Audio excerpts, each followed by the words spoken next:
Hello, everyone. Sue.oneschuk here, continuing our practice and study of the workbook lessons of A Course in Miracles. And today we are continuing review 1, and we are on lesson 52 in the workbook. So remembering that there are 5 different lessons that we are going to be reviewing here. I will be going through one at a time, and with each one, I will be doing a reflection along with it. So here we are in lesson 52. The first one is, I am upset because I see what is not there. Reality is never frightening. It's never frightening. It's not fearful, because reality, what is real with God, is not of fear. It is impossible that it could upset me. Reality brings only perfect peace, because God is peace, and God is love, and God is wholeness and unity.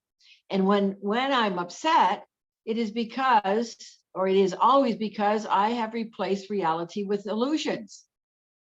So what occurs there is that we have gotten caught up in the ego thought system, and we were thinking from the ego, which is not real.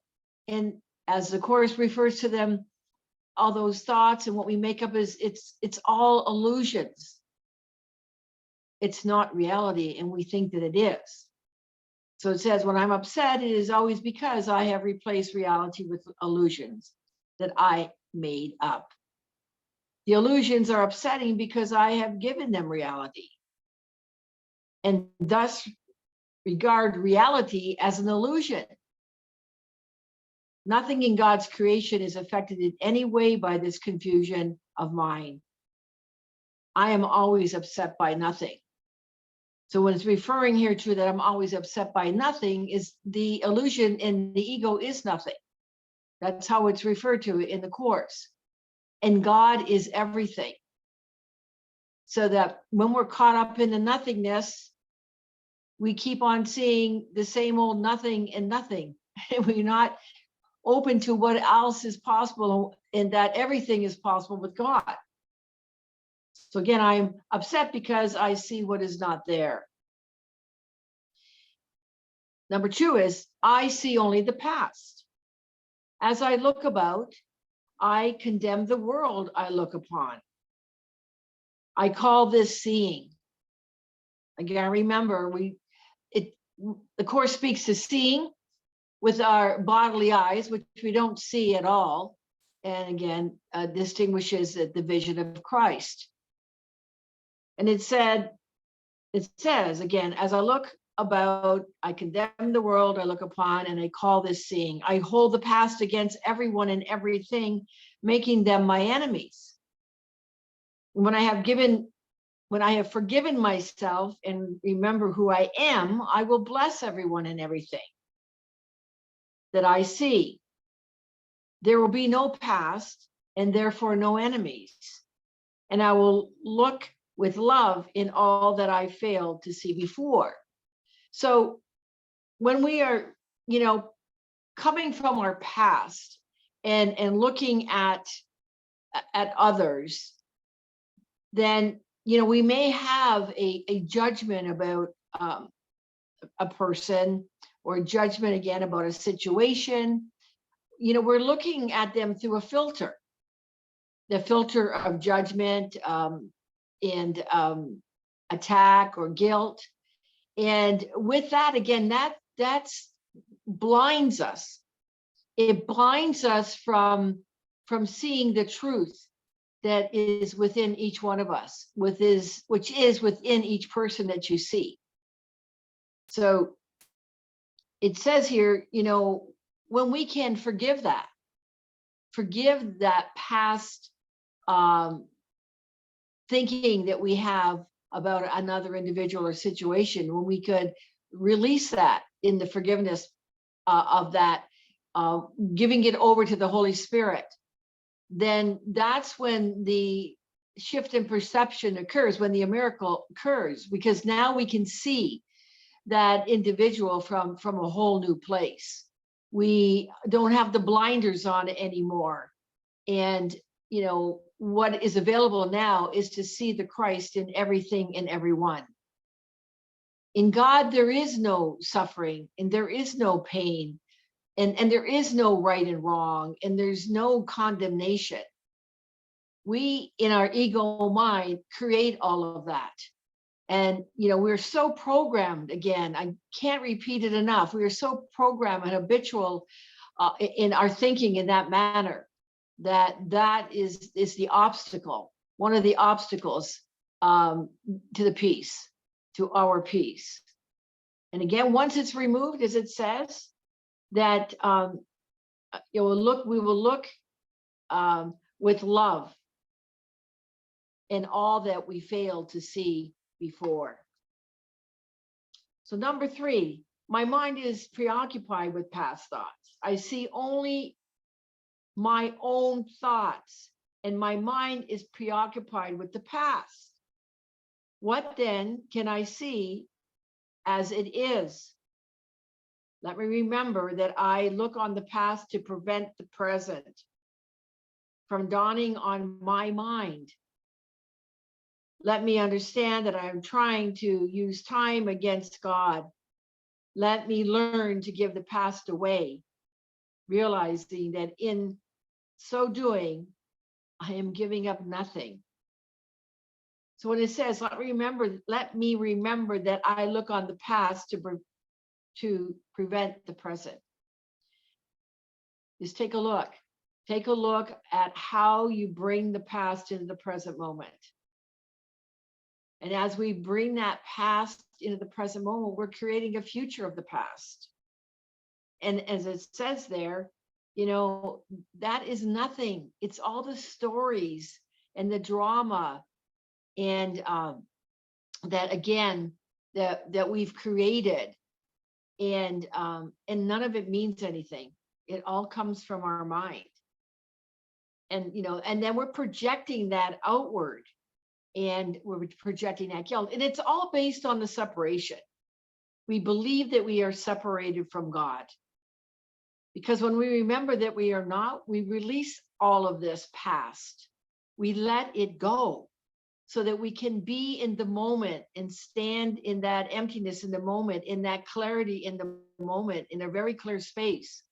And then be open to what it is that, again, we are being shown, the direction that we are being given to move forward in the space of love. So, we're giving up nothing. We're giving up nothing in the exchange for everything. So again, my mind is preoccupied with past thoughts. Just take a look at that. And I see nothing as it is now. If I see nothing as it is now, it can truly be said that I see nothing. And I can only see what is now. The choice is not whether to see the past or the present. The choice is merely whether to see or not. What I have chosen to see has cost me vision. And the vision here, the cost is that, it's cost us the vision of Christ. It's cost us the vision of love. It's cost us the vision of peace. It's cost us the vision of joy. Now I would choose again that I may see. So, it's with that willingness. It's with willingness that we choose again, so that we may see from a whole new place. We may see with the vision of Christ. So again, I see nothing as it is now. When we keep bringing up what we know into the present moment, we keep bringing the past in the present moment, we can't see clearly what is occurring for us right now in this present moment. And fifthly, my thoughts do not mean anything. It says I have no private thoughts. Yet It is only private thoughts of which I am aware. What can these thoughts mean? They do not exist, and so they mean nothing. We are not our thoughts. Again, we believe that we are, but we're not our thoughts. That's why it says, you know, they do not exist, so that they mean nothing. It's all made up in our minds. Yet my mind is part of the creation, part of creation, and part of the creator. Yes, God is in our mind. But as long as we're entertaining our ego thought system, our fear-based thought system, we're not aware of the mind of God that is within us. And it said, would I not rather join the thinking of the universe than to obscure all that is really mine with my pitiful and meaningless private thoughts? Remember, our thoughts are meaningless. We put all the meaning to them. So again, our private mind, our private thoughts, again, mean nothing. And they're very limited. They're very, very limited. We can't see beyond our private thoughts. And again, they're nothing. But with the Christ mind, everything, we have everything available to us. And it's limitless. The possibilities are limitless. But while we remain in our own private thoughts, we remain stuck, we remain stopped, we remain in confusion, we remain in suffering, we remain in fear. So those are the lessons that are to be reviewed by you today. And, can you see it's all about taking the blinders off so that you can see the Christ vision? Can you see further that we're continuing on here to become more and more aware of our ego, so that in any moment we have the opportunity to undo the ego thought system? We have choice, and we have free will. We have free will. So go forward today, and as you're doing the lessons, see what it is that you're choosing for yourself. All right. Thank you for being here.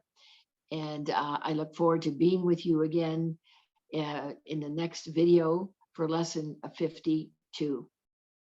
Okay, have a wonderful day. Bye for now.